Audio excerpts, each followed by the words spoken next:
경기도 교육감 예비후보 박혜주입니다. 반갑습니다.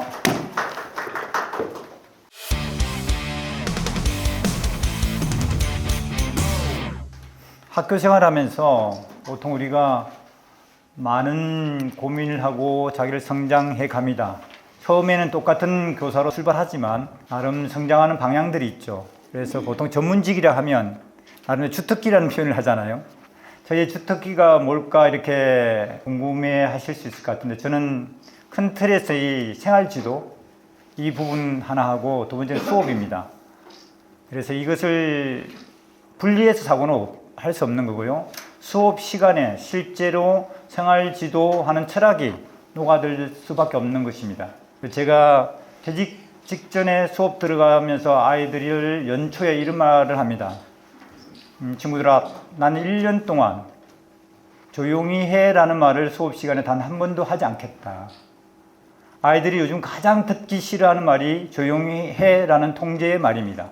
이를 바탕으로 좀 말씀을 좀 드리겠습니다. 현재 학교는 학교 생활을 좌우하는 두 가지 법이 있습니다. 뭘까요? 학교 폭력 예방법, 아동 학대 예방법입니다. 학교 폭력 예방법은 여러분 아시겠지만 실질적으로 학교의 모든 갈등을 다 폭력으로 이야기합니다. 그래서 이것은 초등학생들도 학교 폭력이라는 단어를 학교에서 익숙하게 받아들이는 상황입니다. 그리고 학교 폭력 법은 적용되는 것도 아이들이 PC방에서 생활할 때, 그리고 친구 집에서 생활할 때, 그리고 학원에서 생활할 때 일어난 갈등을 다 학교에서 학교 폭력법으로 이야기를 합니다. 뭔가 이상하죠, 그렇죠? 그리고 실질적으로 학교 폭력법은 우리가 아는 것처럼 일반 법과 다르게 수사권이 없습니다. 그러니까 이게 정상적으로 작동되지 않은 법이 현재 학교에 존재한다는 말씀을 드리는 겁니다. 아동학대 예방법, 가장 큰 문제가 학교를, 선생님을 무력하게 만든다는 겁니다.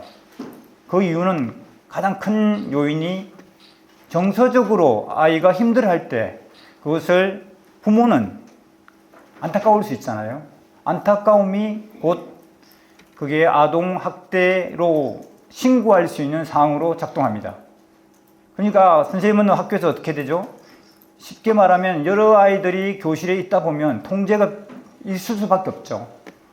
통제를 할 수밖에 없고, 그러면 아이들이 좀 정서적으로 힘든 부분도 선생님은 이럴 수밖에 없는 요구를 할 수 있습니다. 그것을 아이가 이해할 수도 있지만 감정적으로 힘들어할 상황이 발생하면 집에서 엄마한테 하소연할 것이고, 부모 입장에서는 그것을 아동학대로 신고하는 이 일이 자주 발생하는 상황입니다. 이래도 결과적으로 선생님들은 무기력해질 수밖에 없겠죠. 학교에서 생활지도를 할 수 없는 상황이 되고 있다. 이게 지금 아동학대 예방법의 가장 큰 문제 중에 하나입니다. 그래서 저는 이렇게 분명하게 말씀드립니다.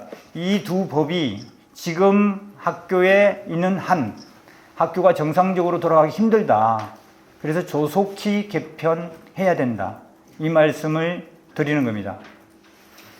작은 경험을 좀 나누겠습니다. 제가 2019년도 여기서 가까운 수원의 화원고등학교 생활부장을 했습니다.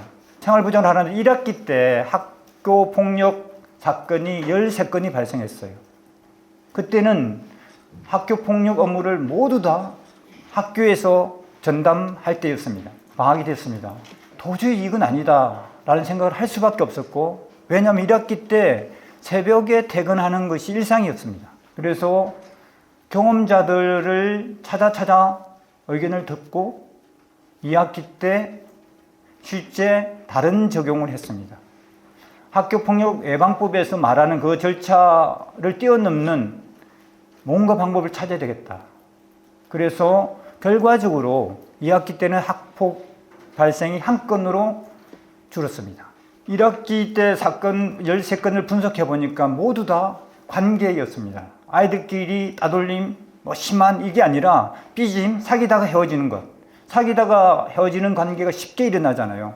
그러면 나랑 쟤랑 지날 때 이야기한 것에 우리는 비밀이야 했던 내용을 누군가는 또 할 수 있잖아요.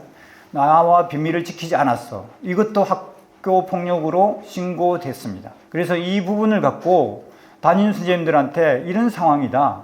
이게 결론은 아이들의 관계가 망가져서 생기는 문제고 관계 교육이 중요하다는 이야기를 하고 있다. 선생님들 동의를 받았고 그 자료를 갖고 선생님들한테 부탁을 드렸습니다. 그래서 선생님들은 아이들과 같이 이야기를 했겠죠. 저도 각 반을 돌아다니면서 조종례 시간에 아이들과 그 이야기를 나누기 시작했습니다. 그 결과 아이들도 저와 우리 동료 선생님들의 마음을 읽어줬기 때문에 결과적으로 학교 폭력 사건 발생이 실질적으로 일어나지 않은 그런 상황이 됐다는 겁니다. 이것을 말씀드리는 이유는 학교폭력예방법이나 아동학대보호법 자체가 방향을 잘못 잡고 있다는 겁니다. 그 결과적으로 오늘도 교과부에서 관련 내용을 발표한 것으로 알고 있는데 실제 학교폭력의 건수는 줄고 있지 않은 상황입니다. 왜 그럴까요? 학교폭력이 예방되려면 아이들이 관계를 잘 맺을 수 있도록 행정, 재정적 지원을 해야 되는데 처벌 위주로 했기 때문입니다. 그 결과 어떻게 됐죠? 여러분 아시는 것처럼 사회적으로 권력자가 자기 아이들을 보호하겠다는 일을 저지르죠.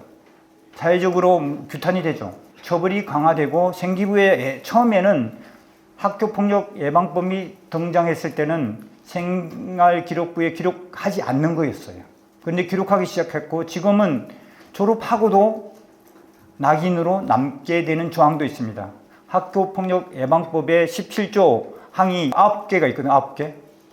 그래서 1, 2, 3조는 지울 수 있지만 4, 5조부터 해가지고 시한을 달리해서 지웁니다. 그리고 지우지 않는 항목도 있고요. 생기부에 마치 전과 기록처럼 계속 남는 거죠. 이런 식으로 처벌을 강화할수록 사회적 문제는 더 생기고 있다. 이것이 학교폭력 예방법의 실상입니다.